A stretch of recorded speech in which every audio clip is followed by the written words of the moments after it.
টিওআইপি Tripura peoples Tripura united indigenous peoples front মানে council আর কি টিওআইপিসি তরফ থেকে আজকে গভর্নরকে আমরা একটা মেমোরেন্ডাম সাবমিট করতে আসছি আমাদের শিডিউল মতো ঠিক টাইমে 12টায় আমরা এখানে পৌঁছি যে 1993 সনে এটিটিএফের সঙ্গে এবং 1988 সনে টিএনবির সঙ্গে যে চুক্তিটা হয়েছিল অনেক যে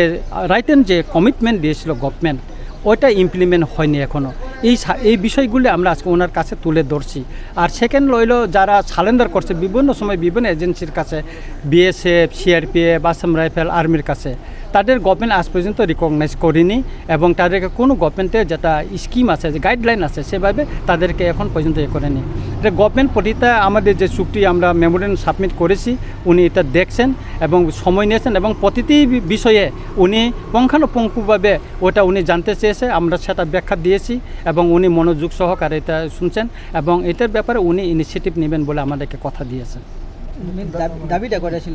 দাবিটা আমাদের মেমোরেন্ডাম আছে আমরা আপনাদেরকে আমরা কপিটা দিয়ে দিব মেমোরেন্ডাম দাবিতে আমাদের যেগুলি ইমপ্লিমেন্ট হয়েছে না চুক্তিতে সেটাই আমরা দাবি করছি আমাদের বাইরে কোনো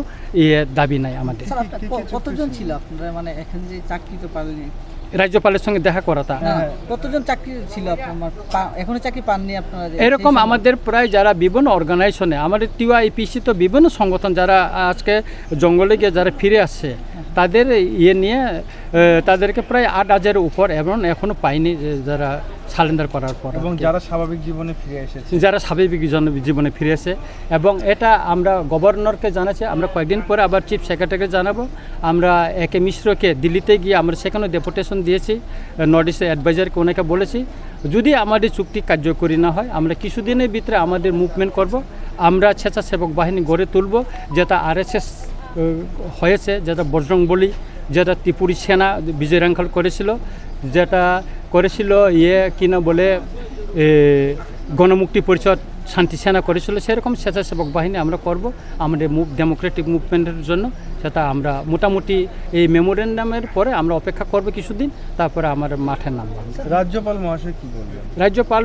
উনি বিষয়টা আজকে অনেক সময় নিয়েছে 2 ঘন্টার উপর উনি সময় নিয়েছেন এবং প্রতিটি পয়েন্ট যেটা ইমপ্লিমেন্ট হয়েছে এই বিষয়ে উনি জানতে চেয়েছেন এবং এই বিষয়ে আমরা ব্যাখ্যা দিয়েছি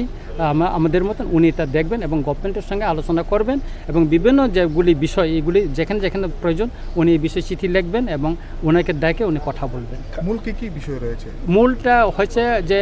এটিএফ চুক্তি 1971 সনে 25শে মার্চের পরে যারা বাইরে থেকে আসছেন সে উপজাতি হইতে পারে উপজাতি হইতে পারে যারা আছেন তাদেরকে আইডেন্টিফাই করে এখান থেকে তাদের দেশে ফিরে দেওয়া আর দ্বিতীয়ত হচ্ছে যে ইনার লাইন পারমিট সারা ত্রিপুরায় চালু করার এই দাবিটা আছে আর যারা সালেনার করছে বিভিন্ন সময় ছোটো করে যেন 3 জন 5 জন শেয়ার পেবে যারা এখনও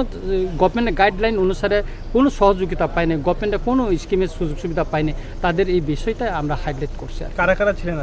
আজকে আমাদের এখানে আমাদের টিওআইপিসি প্রেসিডেন্ট মতিলাল দেববর্মা দনু কলই তারপরে বাহাদুর ত্রিপুরা তারপর আশিরাম রিয়াং রবীন্দ্র রিয়াং সহ আরও যারা এখানে বাইরে আসেন আমরা এখানে গিয়েছি আর কি